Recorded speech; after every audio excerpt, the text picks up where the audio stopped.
یہ ہے art and arts Urdu. This is art and arts Urdu. السلام علیکم. اردو کے سبق میں خوش آمدید. Welcome to Urdu lesson. آج کے سبق میں ہم علم بیان کے بارے میں بات کریں گے. یہ علم بیان کا حصہ دوم ہے. In today's lesson we will talk about figurative language in Urdu. This is part 2 of the lesson. حصہ اول میں ہم نے جانا تھا کہ علم بیان کیا ہے. علم بیان کسی بھی بات کو ادا کرنے کا خوبصورت انداز ہے. جب ہم کسی بات کو بیان کرنے کے لیے، ادا کرنے کے لیے نئے نئے الفاظ کا چناؤ کرتے ہیں تو یہ علم بیان کہلاتا ہے. علم بیان کے 4 ارکان ہیں: تشبیہ، استعارہ، مجاز مرسل اور کنایہ. اس علم بیان کو ہم 2 طرح سے ادا کرتے ہیں، ایک مجازی معنوں میں اور ایک حقیقی معنوں میں. مجازی معنوں سے مراد ہے امیجنری بیسس پہ، اور حقیقی معنوں سے مراد ہے فیکٹس اور ریالٹی بیسس پہ. اس کی مثال کچھ اس طرح ہے کہ برف ہو جانا یا برف کی طرح ٹھنڈا ہو جانا. اگر تو ہم کہتے ہیں کہ اس پہاڑ پر برف جمی ہے، یا ہم کہتے ہیں کہ ہاتھ برف کی طرح ٹھنڈے ہیں یا ہاتھ برف ہو گئے، تو جو پہلا والا جملہ ہے اس میں ہم نے برف جمی کو حقیقی معنوں میں اس کے فیکٹ بیسس پہ استعمال کیا ہے، تو یہاں پہ اس کے حقیقی معنی لیے گئے ہیں. جبکہ جب ہم نے کہا کہ ہاتھ برف ہو گئے ہیں یا ہاتھ برف کی طرح ٹھنڈے ہیں، تو اس میں ہم نے مجازی معنی لیے، جس میں ہم نے اس کو کمپیئر کیا، اس کو تشبیہ کا تعلق یا استعارہ اس میں پایا گیا. یعنی برف، اگر آپ برف کا نام لیتے ہیں تو پہلی چیز جو آپ کے دماغ میں آتی ہے اس سے لے کے وہ بہت زیادہ ٹھنڈک ہے. When you talk about برف، آئس، سنو، ٹھنڈک اس کے لیے آپ کے دماغ میں آئے گی، تو جس کی وجہ سے آٹومیٹکلی برف ہونے سے آپ کو یہ بات سمجھ آئے گی کہ ہاتھ شدید ضرورت سے زیادہ ٹھنڈے ہیں. تو یہاں پر یہ تشبیہ اور استعارہ ہے، کیونکہ اس کو مانا جاتا ہے نا کہ اس کی ٹھنڈک کا احساس ہے، تو ہم اس کو تشبیہ کے طور پہ استعمال کر سکتے ہیں. تو حقیقی اور مجازی معنوں میں یہ ڈفرینس ہے. پچھلے سبق میں ہم نے استعارہ اور تشبیہ کو ڈسکس کیا تھا. تشبیہ ہم کسی چیز کو کسی خاص صفت کے اعتبار سے جب دوسری چیز سے کمپیئر کرتے ہیں اور اس کی مانند قرار دیتے ہیں تو وہ تشبیہ ہوتی ہے. اس میں ہم لفظ کی طرح، جیسا، بمثل، یہ سارے لفظ انٹرچینج کر کے یوز کر سکتے ہیں، استعمال کرتے ہیں. پھر ہم نے تشبیہ کے 4 اجزاء دیکھے تھے. ایک ہے مشبہ، ایک مشبہ بھی، ایک وجہ شبہ اور ایک حرف تشبیہ.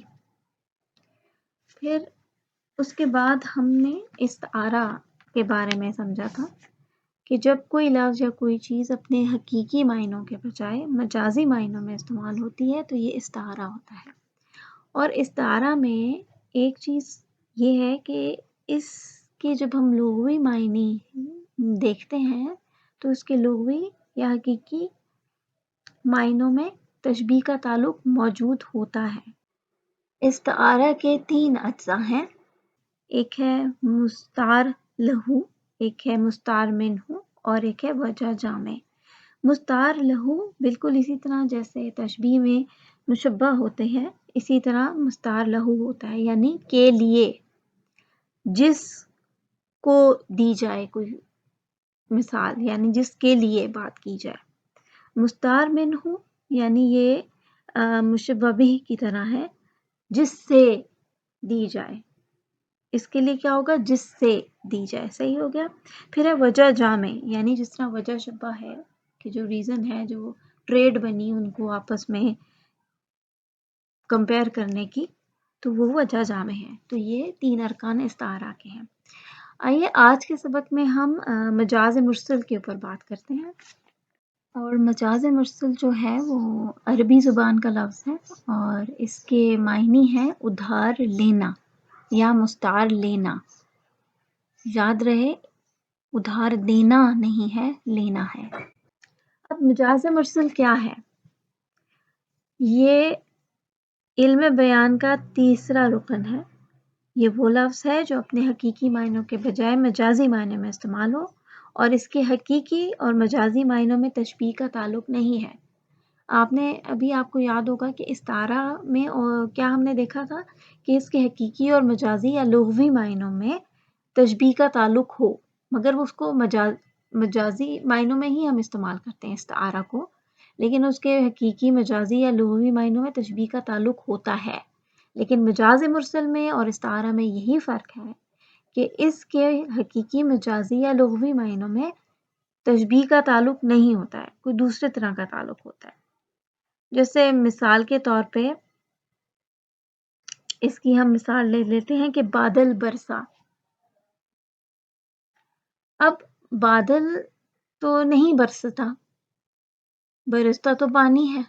بادل تو ایک اس کا ریزن ہے، جو ریزن بن رہا ہے بارش ہونے کا۔ تو بادل برسا یہاں پر لفظ استعمال کیا گیا۔ اب اگر آپ اس کو لغوی یا حقیقی معنوں میں لینے کی کوشش کریں گے تو آپ امیجن کریں کہ کیا بادل گر رہا ہے؟ اگر بادل آئے ہوئے ہیں تو کیا آپ دیکھ رہے ہیں کہ پانی کے بجائے بادل برس رہے ہیں؟ ایسا نہیں ہوتا ہے، یعنی اس میں تشبیہ کا تعلق نہیں پایا جاتا ہے، دوسرا کوئی تعلق ہے۔ یعنی تعلق کیا ہے؟ اس کا ریزن ہے بادل، جس کی وجہ سے وہ پانی برسنے کا سبب بن رہا ہے۔ صحیح ہے۔ اس کے علاوہ ایک اور بھی ہے، ہم کہتے ہیں کہ الحمدللہ پڑھ لیں۔ اب الحمدللہ سے مراد قرآن کریم کی آیت سورہ فاتحہ ہے۔ جب ہم کہہ رہے ہیں الحمدللہ پڑھ لیں تو ہم یہ نہیں کہہ رہے ہیں کہ صرف الحمدللہ کہہ کے آپ بات ختم کر دیں، نہیں، اس سے مراد ہے کہ آپ پوری سورت پڑھ لیں۔ تو اب آپ دیکھیں اس میں تشبیہ کا تعلق نہیں ہے، دوسرا تعلق ہے، یعنی اس کا ایک نام دے دیا گیا ہے الحمدللہ، سورہ فاتحہ کی جگہ اس کو الحمدللہ کہہ رہے ہیں۔ تو یہ بھی ایک مجاز مرسل کی ایک مثال ہے۔ اب مجاز مرسل کی آگے سے 24 اقسام ہیں، لیکن جو اس کے موسٹ امپورٹنٹ اور اہم ترین جو ہیں وہ 10 ہیں۔ تو آئیے سب سے پہلے ہم ان کے دیکھ لیتے ہیں کہ وہ کون کون سے ہیں۔ اب پہلا رکن جو مجاز مرسل کا ہے وہ ہے جزو بول کر کل مراد لینا، یا جزو بمعنی کل۔ جزو مطلب ہوتا ہے پارٹ آف سم تھنگ، پیس، اور کل کا مطلب ہوتا ہے ہول، فل، کمپلیٹ۔ اب اس کی مثال کچھ یوں ہے، جیسے ہماری قرآن پاک کی سورت ہے سورۃ الفاتحہ، ہم اس کو یہ بھی کہتے ہیں کہ الحمد پڑھ لیں یا الحمد شریف۔ اب الحمدللہ سے مراد ہماری ہوتی ہے پوری سورت، یعنی ہم نے اس پوری سورت کو جز بول کر کل مراد لے لیا ہے، یعنی ہم نے کہہ دیا ہے الحمد پڑھ لیں، یعنی الحمدللہ رب العالمین سے شروع کر کے ہم اس کو کمپلیٹلی پڑھیں گے، پوری پڑھیں گے تو وہ پوری سورت کہلائے گی۔ اور ہمیں اس بات کی سمجھ آ جاتی ہے جب ہم کہہ رہے ہوتے ہیں کہ الحمد پڑھیں، تو اس سے ہم یہ نہیں کہہ رہے ہوتے ہیں کہ بس صرف الحمدللہ پڑھ لیں اور بات ختم ہو گئی، نہیں، بلکہ اس سے مراد ہے کہ پوری سورت۔ تو یہ ایک مثال ہے جز بول کر کل مراد لینا، یعنی ہم نے اس پوری کا ایک پارٹ بولا اور اس سے ہماری جو مراد تھی وہ اس کی کمپلیٹ سورت کی تھی۔ پھر اس کی دوسری ٹائپ ہے، دوسرا رکن ہے کل بول کر جز مراد لینا، یا کل بمعنی جز۔ اب اس میں ہے کہ جیسے اب ہم کہیں کہ بازار سے لے آئیں گے۔ اب اگر آپ کوئی چیز بازار سے لے کر آتے ہیں، فرض کریں کہ آپ نے سبزی لینی ہے، تو آپ بازار سے تو لے کر آئیں گے، لیکن آپ پرٹیکولرلی سبزی کی دکان پر جا کے سبزی لیں گے۔ یہ نہیں کریں گے کہ آپ مختلف دکانوں میں جائیں گے، ہر دکان میں آپ کو جانا پڑے گا، پورے بازار میں آپ کو جانا پڑے گا، لیکن بازار میں جائیں گے اور اس پرٹیکولر شاپ پہ جائیں گے جو چیز آپ کو چاہیے اور آپ وہ چیز اٹھا لیں گے۔ تو اس سے یہ کہ بازار ہمیں کل سے مراد لے کر ہم نے جزو کی بات کری۔ تو یہ مثال تھی کل بول کر جزو مراد لینا۔ تیسرا رکن ہے سبب بول کر مسبب مراد لینا، یا سبب بمعنی مسبب۔ سبب کا مطلب ہوتا ہے وجہ یا ریزن، اور مسبب ہوتا ہے نتیجہ یا رزلٹ۔ اب اس کی مراد کچھ یوں ہے، آج بادل خوب برسا۔ اب ہم سب کو پتا ہے بادل تو نہیں برستا، بادل ایک ریزن ہوتا ہے۔ اب بادل تو ہم سب کو پتا ہے کہ نہیں برستے، امیجن کریں نا کہ بادل ہیں اور وہ گر رہے ہیں، ایسا نہیں ہوتا۔ لیکن بادل جو ہیں وہ وجہ ہے بارش ہونے کی، بادل آتے ہیں تو بارش ہوتی ہے، یعنی بادلوں کا رزلٹ جو ہوتا ہے وہ بارش ہے۔ تو یہ ایک مثال ہے سبب بول کر مسبب کی، یعنی سبب وجہ بول کر ہم اس کے رزلٹ کی بات کر رہے ہوتے ہیں کہ ہم کہہ رہے ہیں بادل برس رہا ہے، خوب آج برس رہا ہے بادل، یعنی آج بہت تیز اور بہت زیادہ بارش ہو رہی ہے۔ پھر اس کا چوتھا جو رکن ہے وہ مسبب بول کر سبب مراد لینا یا مسبب بامعنی سبب۔ اب مسبب کا آپ کو پتا ہے، ہم بھی بتایا کہ اس کا مطلب ہے نتیجہ یا رزلٹ، اور سبب کا مطلب ہے وجہ۔ اب ہم کہتے ہیں جیسے آگ جل رہی ہے، اب آگ تو نہیں جل رہی ہوتی، اس کا کوئی ریزن ہوتا ہے، اس کی کوئی وجہ ہوتی ہے جس کی وجہ سے وہ سبب بنتی ہے جلنے کا۔ جیسے اگر لکڑیاں جلائیں گے آپ تو وہ آگ بنے گی، تو وہ آگ، لکڑیاں جلتی ہیں تو آگ بنتی ہے، یعنی جو اس کا رزلٹ ہے وہ آگ ہے، اور جو اس کی بیسکلی ریزن ہے، جو وجہ ہے اس آگ کی، وہ لکڑیاں جلنا ہے یا گیس جلنا ہے یا ایندھن جلنا ہے، صحیح ہے؟ تو اس سے بنی آگ، تو ہم نے کیا مثال دی؟ آگ جل رہی ہے، یعنی مسبب بول کر سبب مراد لینا۔ پھر اس کا پانچواں رکن ہے ظرف بول کر مظروف مراد لینا۔ ظرف کا مطلب ہے برتن، اور مظروف وہ جو چیز برتن میں موجود ہو، ٹھیک ہے؟ یا اس کو ہم یوں بولتے ہیں ظرف بول کر مظروف مراد لینا یا ظرف بامعنی مظروف۔ اب اس میں کیا ہم کہتے ہیں؟ شربت کا گلاس پیا، یا دودھ کا گلاس پیا، یا چائے کی پیالی پی۔ اب آپ نے پیالی تو نہیں پی، گلاس تو نہیں پیا، بٹ اس کے بیچ میں جو لکوڈ تھا، جو جوس یا دودھ یا چائے، آپ نے وہ پی، یعنی اس میں ہم نے ظرف برتن بول کر اس کے اندر موجود مظروف جو چیز تھی وہ مراد لی۔ تو یہ اگزامپل ہے ظرف بامعنی مظروف یا ظرف بول کر مظروف مراد لینا۔ پھر اس کا چھٹا رکن جو ہے وہ مظروف بول کر ظرف مراد لینا۔ مظروف یعنی the thing which is inside of the pot، جو چیز برتن کے اندر ہے، اور ظرف یعنی برتن۔ اب اس کی مثال کچھ یوں ہوگی کہ جیسے ہم کہیں کہ جاؤ وہاں سے چائے اٹھا لو یا شربت اٹھا لو، تو اس میں آپ نے شربت یعنی مظروف بول کر ظرف مراد لی۔ مطلب آپ کا مراد یہ ہے کہ شاید وہاں پر جگ پڑا ہوا ہے جو شربت کا جگ ہے، یا وہاں پہ چائے کی کیتلی پڑی ہوئی ہے اور اس کے بیچ میں چائے ہے اور کہا جا رہا ہے کہ وہ اٹھا لائیں۔ تو آپ کا اصل میں جو مطلب ہے کہنے سے وہ یہ ہے کہ وہ والا برتن اٹھا لو جس کے بیچ میں چائے پڑی ہے یا جس میں شربت موجود ہے، یعنی یہاں پر آپ نے مظروف بول کر ظرف مراد لی ہے۔ اس کا ساتواں رکن ہے ماضی کی حالت سے مراد لینا۔ ماضی کی حالت سے مراد لینے سے مطلب یہ ہے کہ جیسے اب کوئی سٹیزن تھا کسی وقت، فرض کریں کوئی پاکستان میں رہتے تھے لیکن وہ چلے گئے امریکہ، ٹھیک ہے؟ تو وہاں پر رہنے والے اگر کافی عرصے سے رہ رہے ہیں، اب رہے وہ امریکہ میں رہے ہیں، لیکن ان کو وہاں پر کیا بولا جاتا ہے؟ پاکستانی، یہ پاکستانی ہے، یا جو بھی جس کی کوئی بھی نیشنلٹی ہو وہ بولی جاتی ہے۔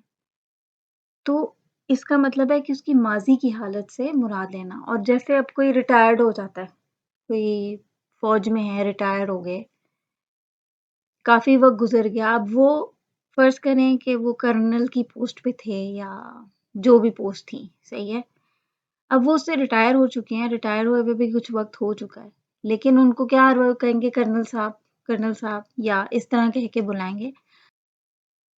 تو اس کو کہتے ہیں کہ ماضی کی حالت سے مراد لینا۔ اس کا 8واں رکن ہے مستقبل کی حالت سے مراد لینا۔ مستقبل یعنی کہ فیوچر، آنے والا وقت، یعنی ابھی ہوا نہیں ہے پر ہم نتیجہ فرض کر لیتے ہیں۔ جیسے ہم فرض کریں کوئی پڑھائی کر رہا ہے اور MBBS کا اسٹوڈنٹ ہے، اور ہم اس کو کہتے ہیں اور جی ڈاکٹر صاحب آپ کا کیا حال ہے، یہ جی، یا وہ آئے تو اس کو کہیں جی ڈاکٹر آ گئے جی۔ ابھی وہ ڈاکٹر ہوئے نہیں ہیں لیکن ہم لوگوں نے ان کو فرض کر لیا ہے کہ وہ ڈاکٹر ہیں کیونکہ وہ MBBS کر رہے ہیں، اور ایک ہمارے دماغ میں چیز ہے کہ اس نے آگے جا کے ڈاکٹر بننا ہے، یعنی ہم نے یہ مستقبل کی حالت سے اس کو مراد لیا ہے۔ اس کا 9واں رکن ہے اعلیٰ بول کر صاحب اعلیٰ مراد لینا۔ اعلیٰ کا مطلب ہے ٹول اور صاحب اعلیٰ کا مطلب ہے ٹول ہولڈر۔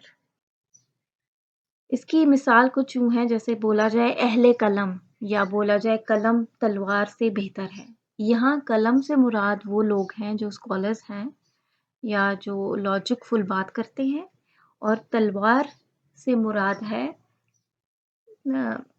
وائلنس، جو وائلنس کریٹ کر کر کسی چیز کو سالو کرنے کی کوشش کی جائے۔ تو یہاں پر کہا جا رہا ہے logic is better than violence, یعنی آپ بات سے اور پیسفلی لاجک کے ساتھ کوئی چیز کو ڈسکس کر لیں، اس کے بجائے کہ آپ تشدد کریں یا وائلنس اختیار کریں۔ اس کی 10ویں صورت ہے تضاد کا علاقہ۔ تضاد سے مراد ہے الٹ، یعنی جو ہو بات اس سے برعکس کی جائے۔ یہ یوزولی طنز کے طور پر استعمال کیا جاتا ہے، جیسے کوئی بہت بے وقوفی والی بات کرے تو اس کو کہیں کہ نہیں جی آپ تو بہت سمجھدار ہیں، بہت سمجھدار ہیں آپ۔ یا یوں کہا جائے کہ اگر آپ کسی جگہ پہنچنے کے لیے دیر ہو گئی، جیسے کوئی اسٹوڈنٹ ہے کلاس میں دیر سے پہنچے ہیں، تو اس کو کہا جائے کہ بڑی جلدی نہیں آ گیا آپ کچھ۔ تو جب ہم الٹا بولتے ہیں کسی چیز کے بارے میں، طنز کے طور پہ بولتے ہیں، تو اس کو ہم تضاد کا علاقہ کہتے ہیں، اور یہ مجاز مرسل کا 10واں رکن ہے۔ یہ مجاز مرسل کے 10 اہم نکات تھے۔ ان کے نام اچھی طرح سے یاد کر لیجیے گا کہ اگر آپ کو پیپر میں آتا ہے کہ جز بول کر کل مراد لینا، یا جز بمعنی کل بھی لکھا ہوا آ سکتا ہے، تو آپ کو پتا ہو کہ یہ مجاز مرسل کی اقسام میں سے ایک قسم ہے، اور اس کے مطلب کیا ہے وہ بھی آپ کو سمجھ میں ہو۔ یہاں پر ہمارے علم بیان سبق کے حصہ دوم کا اختتام ہوتا ہے۔ Here we are going to end the lesson علم بیان part 2۔ اس کے حصہ سوم میں ہم کنایا یعنی علم بیان کے چوتھے اور آخری رکن کے بارے میں بات کریں گے۔ تب تک کے لیے take care of yourself. اللہ حافظ۔